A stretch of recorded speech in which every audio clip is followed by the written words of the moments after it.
First thing I did was call off my engagement with Ryan Lewis. In my past life, after I got pregnant with his child, he immediately applied for a transfer to the Northwest with his first love, Claire Nolan. The two of them publicly claimed to be husband and wife. Wherever they went, they acted like the perfect couple, inseparable, traveling together across the country. Meanwhile, I stayed behind in my hometown, taking care of his parents and raising our child.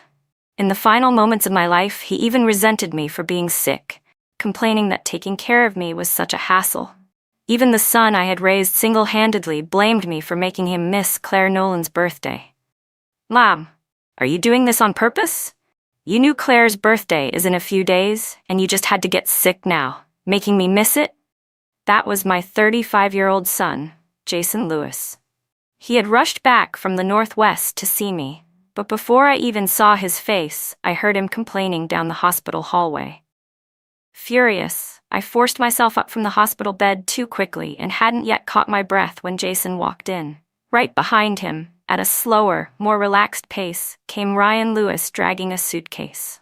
Father and son, perfectly synchronized, immediately aimed their accusations at me. "Susan Martin, how many times have I told you? Stop acting like you're dying every time. But when we get back, you're always more energetic than anyone else. When will you finally grow up and stop troubling us with everything?" Jason wasn't about to be outdone. "Mom, do you think Dad and I have nothing better to do in the Northwest? Every time you say you're on your deathbed, and every time we come back, you're totally fine." In the cramped hospital room, I stood weakly against the wall. I hadn't seen either of them in over a year, and the moment they showed up, they didn't even ask how I was feeling. They didn't care about my condition at all. The first words out of their mouths were cruel, venomous, tearing into me like I was a burden they were forced to drag back from the Northwest to deal with. But I had two identities. I was the wife of a factory director. I was a mother. How could I be treated like I was nothing? I closed my eyes and stayed silent. A single tear fell silently down my cheek. They didn't notice. Jason sneered sarcastically. "Dad, look at Mom. Every time we say something, she pulls this whole life is meaningless face, like we've done something horrible to her. What do you think people would say if they saw this? Claire wouldn't act like this. She's composed, well-educated, and always knows how to keep the bigger picture in mind." I couldn't hold back anymore. I stared straight at Jason, who was speaking like an emotionless machine, then turned to Ryan, who hadn't taken a single step toward me. I said coldly, "Why don't you just say it? You want Claire Nolan to be your wife, and you, Jason, you'd rather she were your mother. Why bother going around in circles saying all this useless crap?" The moment I finished speaking, both Ryan and Jason glared at me, their eyes wide, their voices rising in unison, as though I had committed some unspeakable offense against Claire. Then came another round of insults, contempt, and scolding. I treated it like nothing, like wind blowing past, like I couldn't hear a thing. Just like how they clearly had eyes, but couldn't see the pudding-stained hospital gown clinging to my thin, frail frame, couldn't see the bones under my skin, couldn't see that my arm was fractured and wrapped in a white bandage that stabbed with pain whenever I moved. They couldn't see that I had no one here in the hospital to care for me and that I was struggling to take care of myself. The food on the table was yesterday's leftovers. By the time they had tired themselves out from yelling, I had gathered up every ounce of disappointment I had left. I threw myself heavily back onto the bed. The light in my eyes, the hope I had held for their return, was completely extinguished. Honestly, I should have seen this coming. Looking back at my life, it was nothing short of a disaster. I had been pregnant for less than 2 months when Ryan got transferred to the Northwest.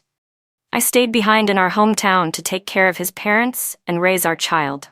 After years of enduring hardship, once his parents had passed away, I thought I could finally take our son and go find Ryan. But when I got there, I discovered that he had been living with Claire Nolan the entire time, introducing her to everyone as his wife, going everywhere hand in hand. I broke down, I screamed, I lost control. But Ryan never once cut ties with her. In the end, I finally understood everything. He could be with whoever he wanted, fine by me. As long as I had my son with me, I would raise him well. One day, he would get married, have children, and my grandchildren would be by my side, bringing me joy in my old age. That alone would have made this life worth it. But I never expected that after graduating college, Jason would be taken by Ryan to work in the Northwest. And just like that, he took his father's side. When he came back for a family visit, he couldn't stop praising Claire Nolan, going on and on about how great she was, all while showing nothing but disdain toward me. "Mom, can you stop dressing like a beggar with all those patched-up clothes? Claire always looks clean and put together every day. And your hands, they're filthy, disgusting. Don't serve me food. Ever heard of hygiene? Claire would never leave bones all over the table like you do." I never imagined Claire Nolan's influence would be so powerful. Not only did she steal my husband, but now she wanted to steal my son too. In that moment, all the anger, humiliation, and grief inside me exploded, raw and unbearable. Any one of those feelings on their own was enough to ruin me, and together, they overwhelmed me completely. But Jason, just like his father, had no heart. As if what he'd said wasn't hurtful enough, he still had to twist the knife. "No wonder Dad didn't want to take you to the Northwest. You're filthy. Bringing you out in public would only embarrass him. Claire, on the other hand, makes him look good." That was the last straw. I couldn't take it anymore, and finally lashed out at him in a screaming argument. The next day, he left without even saying goodbye. For over 2 years, I had no contact with either of them. If it hadn't been for this illness, if I didn't need their signatures for the surgery consent, I wouldn't have let them come back. I no longer wanted anything to do with them. With a cold voice, I said, "The surgery's scheduled for the day after tomorrow. You've signed the papers, now you can go." Ryan, as if he hadn't even heard me, instantly shot back, "Can you stop making a scene? Claire's just a friend. You always say things like that and make people misunderstand." Then he suddenly paused, his expression turning sharp as he stared at me. "Wait, what did you just say? You're sick? What kind of illness needs surgery?" He was over 55 now. The sharp angles of his face had matured, shedding the youthful softness and gaining the gravitas of a seasoned man. As the factory director, he didn't need to speak to command presence, just standing there in silence, he radiated authority. Time hadn't left many traces on his face, not like it had on mine. After years of constant stress and exhaustion, I looked like a 90-year-old woman, even though I was only 50. Ryan quickly picked up my chart. As he read through it, his brows furrowed. But who knew how much of that concern was genuine? Not that it mattered to me anymore. Jason took the chart from his hands and scanned it. His aggressive demeanor softened slightly, and for a brief moment, I saw a flicker of concern in his eyes. "Mom, what did the doctor say?"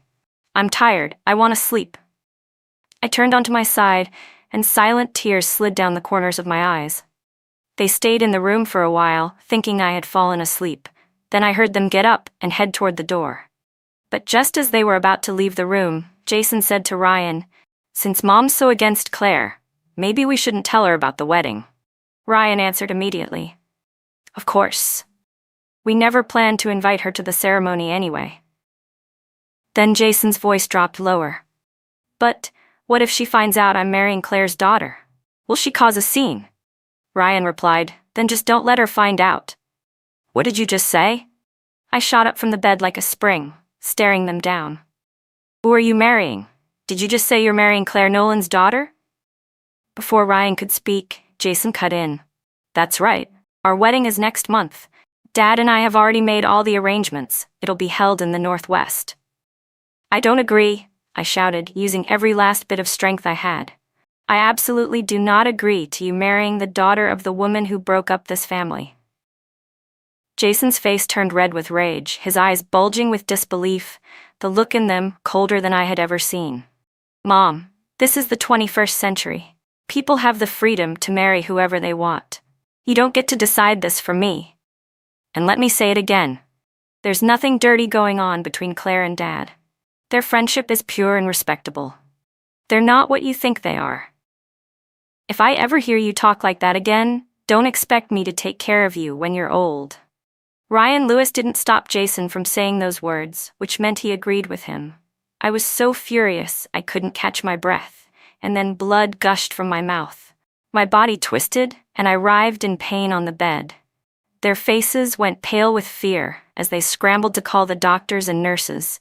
But before anyone arrived, I had already stopped breathing. The two of them stood there like statues, unmoving. For a moment, I thought my death had awakened some sense of guilt in them, that they had finally felt remorse for how they treated me. But in reality, all they were thinking about was how my death meant Jason's wedding would have to be postponed. What else could they be but heartless animals? I was filled with endless rage and unwillingness to let go. If there were another life, I swore I'd never marry Ryan Lewis again. I wouldn't live such a pitiful, submissive life. I would fight back with everything I had. And somehow, heaven must have heard me, because I was reborn. I returned to 1 month before I married Ryan Lewis. I was sitting by the window, staring into the mirror at the face of my 20-year-old self. Round features, fair and rosy skin, lips naturally red without makeup. I didn't have the kind of stunning beauty that would turn heads at first glance. But everyone in the neighborhood praised my face as the most blessed and fortunate looking. It took me a moment to realize I had returned to May 9th, 1980. I still had 1 month before the wedding to Ryan. Without hesitation, I rushed out of the courtyard and ran to the factory to find Supervisor Shao. I asked to retrieve the wedding approval form that Ryan had submitted. He had just come in earlier to confirm our wedding date for the following month, and now I was already asking to take it back. "What's going on, Comrade Song?" Supervisor Shao asked, puzzled. "Did Comrade Lewis not pass your test or something?" He seemed a little confused, but he still handed me the document. I was panting, catching my breath, and offered an excuse. "It's not that. It's just that my grandma in the countryside thinks the date isn't good. She wants to check again." My parents had once worked at the steel factory too, but they died in an accident. The only family I had left was my grandmother, who farmed in the countryside. When Supervisor Shao heard that the elder disapproved of the date, he didn't question me further. "Take your time discussing it with her. A girl's marriage is a lifelong matter, can't be taken lightly." I thanked him sincerely and walked out of his office. Then I tore the approval form into pieces and threw it into the drainage ditch, where the bits of paper were swept away by the flowing water. Right after that, I headed across the street to the clinic and found Dr. Zhang Yi. "Zhang Yi, you mentioned taking me to your secret research base to study medicine next month." "I'm saying yes." Zhang Yi had just finished preparing medicine for a patient. When he heard what I said out of nowhere, he froze for a second before realizing what I meant. His face lit up with joy, but it quickly faded. "But, aren't you getting married to Comrade Lewis next month? How would you come with me then?" "I'm not," I said firmly. "The engagement is off." He was stunned. "What?" I looked directly into his eyes with a conviction I had never felt before. "Zhang Yi, Ryan Lewis is not a good man. I don't want him." Zhang Yi saw that I wasn't joking. He nodded. "Then don't want him. You deserve someone better. I'll submit the application to bring you along right away." Only then did I breathe out. Zhang Yi had been my mother's best friend. She had devoted herself to medical research and had missed her chance at marriage, so she stayed single and treated me like her own daughter. The last time I told her I was planning to marry Ryan Lewis, she warned me that the world was already harsh for women and that I should at least learn a skill to fall back on, so I'd have strength to face life's unpredictability even after getting married. At the time, I didn't listen. We argued and parted on bad terms. I thought she would never want to talk to me again. But unexpectedly, she didn't hold a grudge. She still kept that rare opportunity open for me. I looked at Zhang Yi, deeply grateful. "I won't let you down." After leaving the clinic, I finally made my way to my office job at the factory. That position had been arranged for me after my parents passed away. There wasn't much work, and the pay was decent. In my past life, less than 2 months after marrying Ryan Lewis, I got pregnant. Thinking my job would be too exhausting for me, Ryan asked me to quit so I could stay home and focus on the pregnancy. But not long after, he applied for a transfer to a factory in the Northwest, leaving me behind in the South with a baby on the way. I had to care for myself while pregnant, and also take care of his parents. With everything his mom and dad threw at me, All their petty criticisms and impossible demands, the fact that I even survived was probably thanks to all my ancestors watching over me. At 5 p.m., I got off work and went home. I used some meat coupons to buy a carp, 2 blocks of tofu, a rack of pork ribs, and a bunch of greens from the market. I planned to make fish soup with tofu and salt and pepper pork ribs, something nice to nourish myself. But just as I stepped into the courtyard, I ran straight into Ryan's parents, who were heading out. My eyes dropped, and I cursed under my breath. Just my luck. Since Ryan and I were engaged at the time, the factory leadership had assigned us housing in the same courtyard. Different rooms, but close enough to look out for each other. But the moment I moved in, Ryan brought his parents in from the countryside to stay too. He told me, "You get off work later in the evening, so you don't have time to cook. If you make something simple when you do get home, just make a little extra for my parents. They're not picky. They're easy to get along with." But the moment I laid eyes on them, I knew they were not easy to get along with. And I was right. Every time I came home from work, they barely even looked at me. Their eyes went straight to whatever I was holding. If I had meat in the bag, they'd light up with fake smiles. If there wasn't any, they'd start in with passive-aggressive jabs, saying I was stingy and mistreating them even before marrying into the family. If she's already so selfish now, they'd say loudly enough for everyone in the compound to hear. Imagine how bad it'll be once she's married. Probably leave us starving in the streets. In my past life, I was thin-skinned and naive. I told myself that they were Ryan's parents, so I kept my head down and said nothing. I even gave them my own meat coupons and bought extra meat just to make them happy. And it really was just for them. I'd cook a full meal, but by the time I brought all the dishes out from the kitchen, the plate of pork would already be wiped clean. Not a single bite left, not even a trace of sauce. And worse, after they finished eating, they'd just get up and leave, leaving the dirty dishes for me to clean. Back then, I was head over heels in love. I kept telling myself, once I marry Ryan and send them back to the countryside, I won't have to see them more than once or twice a year. It'll be fine.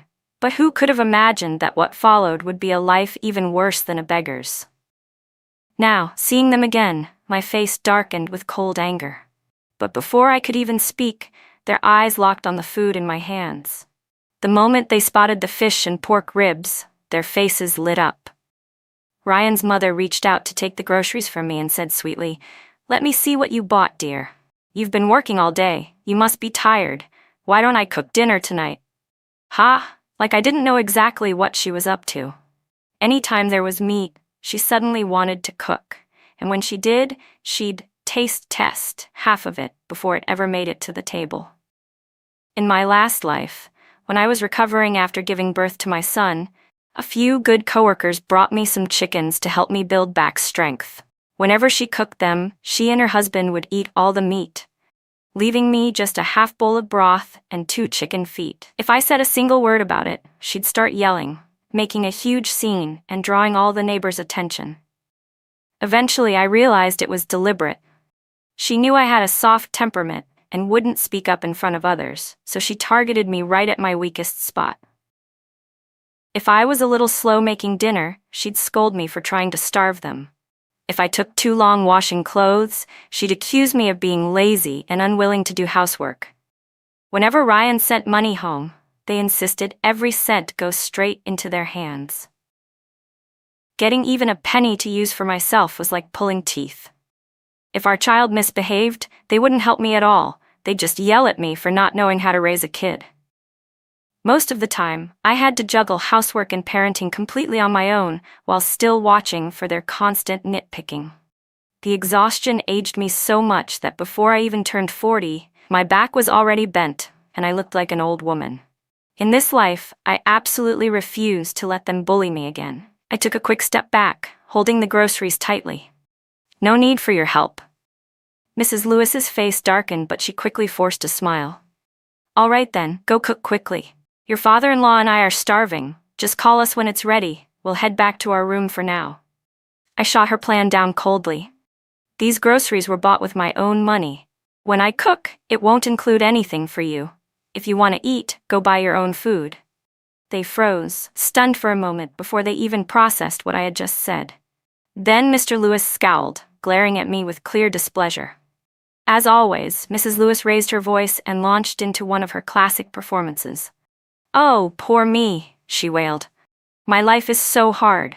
My future daughter-in-law already hates me, and I haven't even moved in yet. What kind of life am I going to have in the future?" Her dramatic cries instantly attracted attention. People in the courtyard opened their windows to watch. In my past life, whenever things reached this point, I would always fall silent, letting them say whatever they wanted. I wouldn't argue back. Because of that, I quickly earned a bad reputation. People believed I was a disrespectful daughter-in-law. Eventually, no one wanted to be associated with me. But this time, I raised my voice and shot back, loud and clear. "What's with all this eagerness to make me your maid? Am I already married to your son? Are you paralyzed? Can't use your hands or legs? You can't even make your own dinner?" The neighbors nodded in agreement. "Exactly. She's not even married in yet, and they already expect her to cook for them? What's going to happen after she's married? Lie in bed and have her serve food and clean up after them like a servant? And those meat coupons? Those aren't even theirs. Where do they get the nerve to demand a share of someone else's dinner?" Now all eyes were on Mr. and Mrs. Lewis, full of disdain. But the two of them had always been thick-skinned, utterly shameless. They didn't care about the public humiliation. What they did care about was the fact that I had meat in my hands and didn't intend to share. That was enough to enrage them. "The meat coupons you used came from my son. Why don't I get a share? Give me that meat, or I swear I won't let this go." Mrs. Lewis shouted and lunged toward me, trying to snatch the groceries. I quickly stepped aside. She missed, lost her balance, and fell to the ground. "Ow, that hurts," she screamed. "Sweetheart, are you okay?" Mr. Lewis rushed toward her, but just as he reached her, his hand suddenly turned and shot toward my groceries instead. Unbelievable. I grabbed the bamboo noodle board beside me and smacked it hard against the back of his hand. The crisp crack of the hit echoed through the courtyard. Everyone was stunned. No one expected someone like me, who looked so soft and quiet, to strike without hesitation. "Future in-law?" Mr. Lewis clutched his reddened hand and looked at me, half in shock and half furious. He looked like he was about to hit me back, but when he saw the noodle board still in my hand, he hesitated, backing off. Instead, he shoved Mrs. Lewis forward to shield himself and let her do the yelling. "You listen to me, Susan Martin," she shrieked. "Whether you cook for us or not, you'll still have to. If you don't, I'll tell Ryan to call off the engagement. You'll be ruined. No man will want you then." "No need to trouble yourself," I said calmly. "When he gets back, I'll call it off myself." Their faces dropped. They could tell I wasn't bluffing. No matter how hard they tried to understand it, they couldn't figure out what had changed. Just 2 weeks ago, I had been so obedient, doing whatever they asked, treating them like gods. And now, all of a sudden, they couldn't control me anymore. Whether I meant it or not, they didn't dare test me again. After all, I had a stable job, a good reputation. A daughter-in-law like me was rare. Even with all their frustration, they knew better than to push me too far before I officially married into the family. I could see exactly what they were plotting, but I ignored it. I turned and went back to my room to cook dinner. When the salt and pepper pork ribs were done and I brought the dish to the table, Ryan Lewis returned, drawn in by the smell. At just 22, he'd already been promoted to workshop supervisor thanks to his solid performance at the factory. But he didn't seem happy. At the time, I thought he was just unhappy with the promotion, so I didn't give it much thought. Later, I found out the real reason. His ex-girlfriend, Claire Nolan, had just lost her husband. She had returned with her child and come to see Ryan at the factory. No one knew what Claire said to him when they met. But when she left, someone saw Ryan Lewis storming into Supervisor Xiao's office like a madman. When he heard from a colleague that Supervisor Xiao had gone on a business trip, he rushed into the office and started tearing the place apart looking for something. But he didn't find what he wanted. Furious, he punched the wall. The next day, I ran into that colleague on the street, and when he told me the story, I thought Ryan was just unhappy about how the organization had decided to handle Claire Nolan's case. After all, Claire had married a military officer who had worked in the capital. The organization needed to assign her somewhere, but it made no sense to place her in a poor, run-down town like ours. What I didn't know then was that Claire herself had asked to return. The moment Ryan found out she wanted to stay here long-term, he completely gave up on marrying me. In my past life, before Supervisor Xiao left on his trip, he had already submitted Ryan's marriage approval request to the higher-ups. So when Ryan came back empty-handed, he looked at me like I was the one forcing him to get married, his face long and full of resentment. And in this life, he tried again to retrieve the approved date, just like before. But once again, he came back empty-handed. But this time, I was going to make sure everyone got what they deserved. After washing his face at the well, Ryan didn't return to his own room. As usual, he came to mine first. Ever since we moved to this compound, he had a habit of coming to my place after work, eating dinner here, before going back to his own room. I had just brought out the fish and tofu soup when he walked in. He glanced at the food with a dark expression and didn't say a word. He went straight to the kitchen and grabbed a bowl, but only his own. The moment I saw that, I cursed myself. How blind was I in my past life to fall for someone so selfish and manipulative? Ryan scooped up some rice and was about to start eating when I slapped the chopsticks out of his hand. My voice was ice cold. "Don't eat. This meal isn't for you." His face turned stone dark. Before he could explode, I cut him off quickly and cleanly. "I got the wedding approval form back. We're not getting married." He jerked his head up, eyes wide with a joy he couldn't hide, as if trying to confirm whether I really meant it. Then, pretending to be heartbroken, he said softly, "Mandy, what are you saying? Did I do something wrong? Is there something I need to improve?" I didn't want to hear another word of it. "We're not right for each other," I said flatly. "I've already agreed to go with Dr. Zhang next month for medical research. We won't be back for 5 years." I kept my voice calm, then turned and began serving myself dinner. I quickly grabbed the food and meat onto my plate. I had used my own meat coupons to buy that. It was mine, and I wasn't about to let him benefit from it. Ryan stayed frozen in place like he couldn't believe I was walking away from him. But the joy spreading across his face had already betrayed him. He was thrilled, not heartbroken. He really was trashed to the core. Even after I made things so clear, he still had the audacity to say, 5 years isn't that long. I can wait for you." I said without hesitation, "No need. I don't think we're compatible. It's better we end this now." Ryan and I had met through a mutual comrade. We both found each other agreeable, so we gave it a try. We'd been together for 2 years. He wasn't a difficult man. Sometimes he was thoughtful. If I got off work late, he'd cook dinner and wait for me. If it rained, he'd bring me an umbrella. If I got sick, he'd buy me medicine. On holidays, he'd use his meat coupons to make me dishes, and even bought me clothes. Over those 2 years, I truly did fall in love with him. Back then, I believed he felt the same. It wasn't until later that I realized Claire Nolan had gotten married, and to him, it didn't matter who he married after that.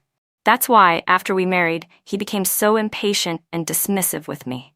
There was a brief moment when I wanted to say, "Fine, wait for me," just to see his face light up in anticipation, only to watch that joy slowly morph into something twisted and ugly. But even more than that, I wanted to see what would happen if I was no longer around to block him from Claire.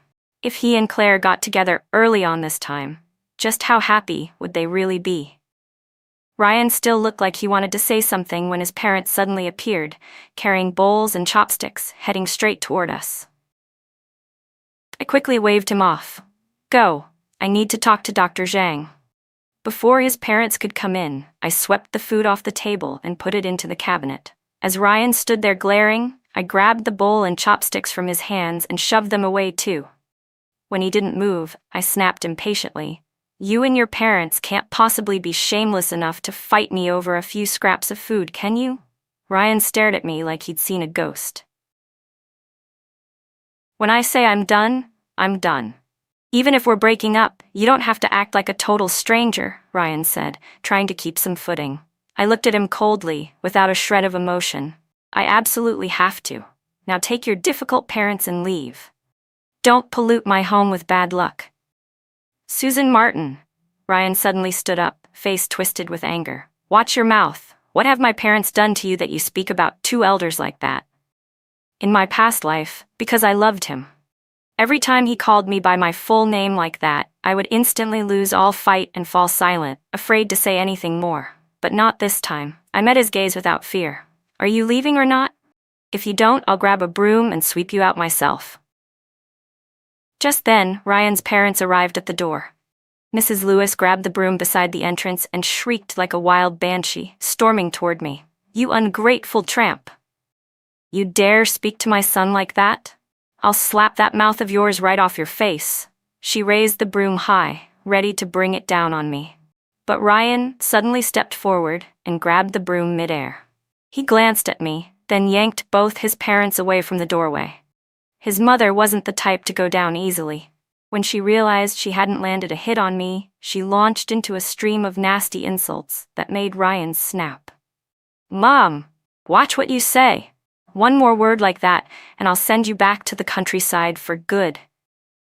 Don't ever bother coming back here again. In my past life, before Ryan got transferred to the Northwest, Mrs. Lewis had treated me horribly, and he hadn't said a single word in my defense. All he did was tell me to put up with it and wait until they went back home. But the moment I got pregnant, he applied for a transfer and left. I had asked to go with him, but he said the Northwest was too cold, and life wasn't as good there. Especially now that you're pregnant, he told me. What if the environment makes you sick? You should stay here for a while. I'll come back for you later. I waited 30 years for him to keep that promise. He never did. In the end, I had to go back to the countryside with his parents and raise our child alone. This was the first time I'd ever seen Ryan yell at his mother like that. She was clearly shocked too, falling completely silent. As she turned to leave, she gave me one last hateful glare. I smirked in return, and she turned green with rage, practically frothing as she lunged at me. Ryan quickly dragged her away. Mom, he said flatly, as of today, I'm breaking off the engagement. She's no longer my fiancée. You don't have to come to her house and embarrass yourself anymore. His parents were stunned and about to protest when Ryan added, I've also been promoted. Their eyes lit up with joy. Son, what position? Mr. Lewis asked eagerly. Supervisor, Ryan replied. Oh, praise the ancestors. Mrs. Lewis beamed, then turned smugly to look at me. Without even trying to hide her pettiness, she said, a woman who doesn't know how to appreciate a good man or respect her elders. I never liked her anyway. It's good that you broke off the engagement. Mom will find someone better for you. Ryan didn't say a word. Once they were gone, I brought the dishes back out and ate in peace. The salt and pepper ribs were perfectly seasoned, the fish soup fresh and fragrant. Eating alone wasn't bad at all. Why had I ever felt the need to share it with such heartless, disgusting people? The next day, word spread around the compound that Ryan and I had called off the engagement. Mrs. Lewis was the one who spread the news, going around telling everyone that I was disrespectful, mean-spirited, and completely unfit to be her son's wife. But anyone with eyes could see that they were the problem, not me. When Mrs. Lewis started going overboard with her slander, the other residents in the compound finally snapped. They couldn't take her mouth anymore and started arguing back. Despite her sharp tongue, she couldn't out-talk the whole neighborhood. Things got so heated, she lost control and started physically attacking people. But the compound wasn't just home to ordinary people. Everyone who lived here had some kind of status or background. By the time Ryan found out and rushed back, Mrs. Lewis had scratched both of those older ladies' faces so badly that blood was running down their cheeks. When Ryan saw who they were, he was so terrified he nearly dropped dead on the spot. To be fair, Mrs. Lewis really knew how to pick the worst people to mess with. Their sons held positions far above Ryan's in the factory hierarchy. Ryan rushed them to the hospital and groveled like a dog, begging them not to tell their sons. But the two ladies just looked at him with open contempt. And of course, they didn't listen. They immediately called their sons. When their sons arrived and saw their mothers beaten like that, they erupted in fury. Right there in the hospital, they let Ryan have it. Ryan stood with his head down like a scolded child, not daring to say a single word. The fallout was huge. Ryan was instantly demoted back to an ordinary worker, and given how serious the situation was, there was little hope of him ever being promoted again. After coming back from the hospital, he let loose on his parents, scolding them like they were children. But they still didn't think they had done anything wrong. They insisted they had only done it for his own good. They claimed that putting all the blame on me would protect his reputation. Ryan was beyond frustrated and decided to send them back to the countryside, but they refused. Instead, they trashed the whole house, broke every pot, pan, and dish. Furious, Ryan slammed the door and left. He didn't come home for days. His parents were just two illiterate farmers who'd gotten used to bossing people around in the village where no one dared to cross them. Now that they were in the city, they thought they could keep acting the same way. But Ryan cut them off cold and stopped coming home altogether. Finally, they started to panic, but they had no idea where to find him. They had already offended everyone in the compound. Every time they tried to approach someone for help, doors were slammed in their faces. If they dared knock, people threatened to call the police. That was when they thought of me. But I was even tougher than the rest. The moment they showed their faces at my door, I grabbed my broom and came right out swinging. If they dared mess with me, I'd hit them without hesitation. Mr. Lewis had already experienced my broom firsthand, so now he pulled Mrs. Lewis away before she could get close. It was half a month before Ryan finally came home, and when he did, he brought Claire Nolan and her 3-year-old daughter Grace with him. Maybe his parents had been scared straight after what happened. When Ryan announced he wanted to marry Claire, they didn't object. But I knew better. It wasn't that they didn't want to object. They were just biding their time, waiting until Claire was officially married into the family so they could make her life miserable. But with Ryan now clearly siding with Claire, maybe they wouldn't dare. Auntie Lou from next door was the one who told me all this. She had always been the most outspoken on my behalf. That witch, she said, aside from her chest, she's got nothing. I don't know what Ryan sees in her. I chuckled. Maybe it's because she's got nothing. That's the appeal. Auntie Lou blinked, then went right back to cursing Claire. No matter how I tried to explain, she wouldn't believe me. She was convinced Claire was the reason Ryan and I broke up. Claire brought her daughter everywhere with her. At Ryan's parents' place, who normally never lifted a finger, Claire actually cooked for them personally. One day, we crossed paths while shopping for groceries. I cursed my bad luck under my breath, but she spotted me and approached with clear hostility. In my past life, I found out that she and Ryan referred to each other as husband and wife while living in the Northwest. She had waited for Ryan to leave on a business trip, then secretly brought a thick photo album back to show off. That album, starting from the year Ryan transferred to the Northwest, documented their entire journey together, with photos from nearly every province they traveled to. Every time I turned a page and saw another picture of the two of them cuddling, it felt like a knife plunging an inch deeper into my chest. And then I saw what Ryan had written beneath one of the photos. My one true love. I was so enraged that I vomited blood. Claire, satisfied with the effect, closed the album with a smirk, muttered something about bad luck, and walked away. I lay there on the ground like a chicken with its throat slit, barely breathing. If it hadn't been for Auntie Lee next door, who happened to see me, that winter, I froze to death alone in the middle of the night. Now, standing in front of me, Claire Nolan was even more seductive and stunning than she'd been back then, and far more vicious. I heard you were the one who initiated the breakup with Ryan, she said, wearing a smug little smile. That means it wasn't me who came between you two, right? So please, don't go around bad-mouthing me and ruining my reputation with Ryan. I scoffed and spat. Ryan Lewis, a two-legged toad like him? You can find a dozen on any street.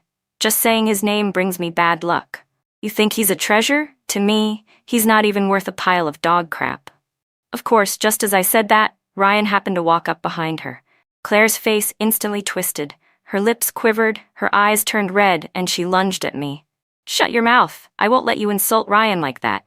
She charged at me, but I dodged quickly. I was hoping she'd fall flat on her face like a dog eating dirt. Unfortunately, I didn't get my wish. Ryan caught her just in time and pulled her into his arms. With a face dark as coal, he didn't even check if his precious little darling was hurt. Instead, he turned to me and hissed through gritted teeth. "So in your eyes, I'm not even worth a pile of crap. Great, just great, Susan Martin. Now that we're broken up, I can't wait to see who in the world would still want a bitter woman like you." I rolled my eyes. No matter how bitter I am, I'd rather stay single than marry a used man and become a stepmother. Ryan looked like he was going to explode. He raised his hand to strike me. But Auntie Lou came rushing over, pulled me behind her, and shouted, "What's wrong with what she said? If you were any good, would you end up with a used woman and someone else's kid? What? Can't have your own children? Had to take whatever leftovers you could find?" She narrowed her eyes. "Good thing Susan figured you out in time. If she had married into your family, who knows how badly you and your awful parents would have treated her." Ryan choked on her words, humiliated but unable to retaliate. He didn't dare offend Auntie Lou, so all he could do was storm off, dragging Claire behind him. I wasted no time. I went straight to Supervisor Shao. Claire said I ruined her and Ryan's reputation. If I didn't ruin it now, then when? I laid it on thick, telling Supervisor Shao how shameless they were, carrying on a romantic relationship before the engagement was even officially broken off. At that time, public morals were tightly enforced. The very next day, the factory sent a team to visit Ryan's house for inspection.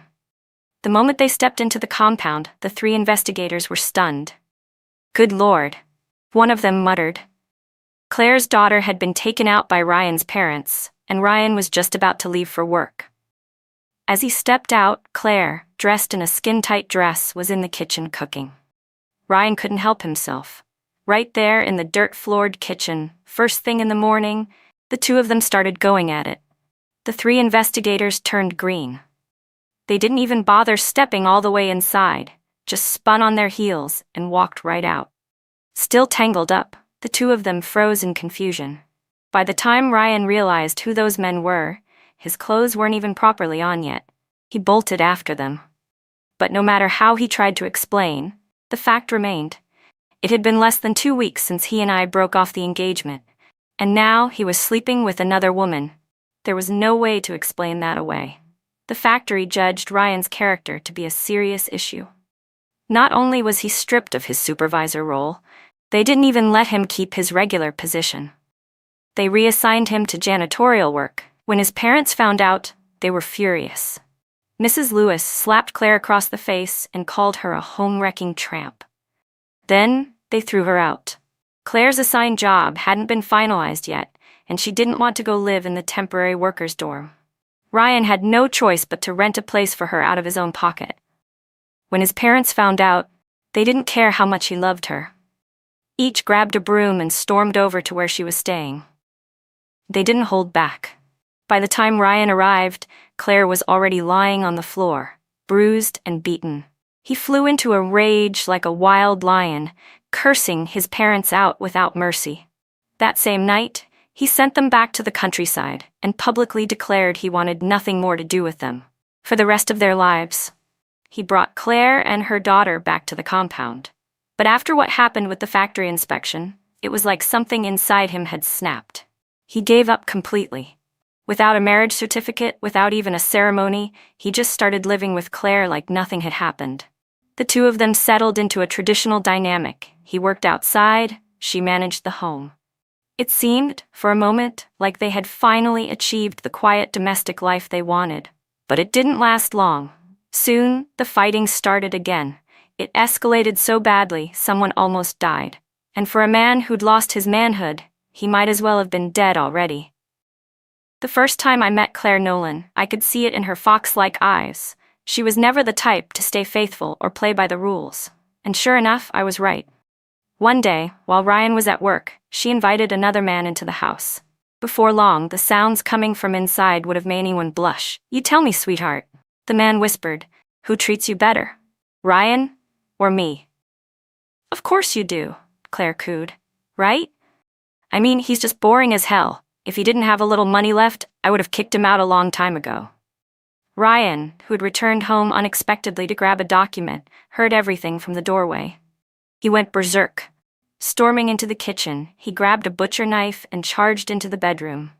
The two lovers, still naked, tumbled off the bed in terror. Claire realized things had gone completely south and immediately tried to pin all the blame on the other man. But Ryan wasn't having it. He kicked the man down, raised the knife, and brought it down, severing the man's genitals in one clean stroke. The man let out a scream before passing out from the pain. Claire was trembling, her whole body shaking with fear. Ryan turned to her, still gripping the bloodied knife, and began walking toward her. Just as he was about to make another move, 3 figures burst into the room and tackled him. He was arrested on the spot for intentional assault and taken to the police station. Turns out, the man Claire had been seeing wasn't just anyone. He was someone important. While Ryan sat in detention awaiting trial, that man sent people in every day to beat him within an inch of his life. By the time his court date finally came, Ryan never made it to the stand. He was beaten to death in custody. When his parents were notified, they rushed to the city. They looked like different people.